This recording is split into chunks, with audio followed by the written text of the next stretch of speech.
Serbisyong totoo lang. Oras, 3 minuto makalipas ang alas 7.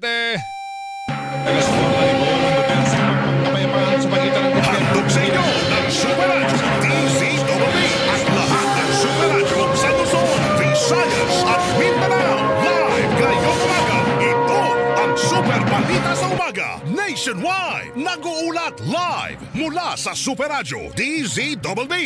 Narito sina Joel Reyes-Abel at Melo Del Prado.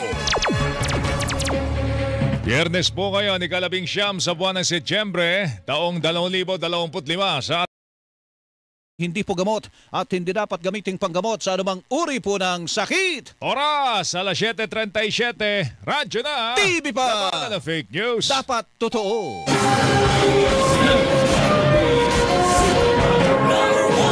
Huwag magpahuli sa balita. I-follow ang aming social. Hindi po gamot at hindi dapat gamiting panggamot sa anumang uri po ng sakit. Oras, alas 7:48. Radyo na! TV pa! Labanan ng fake news. Dapat totoo.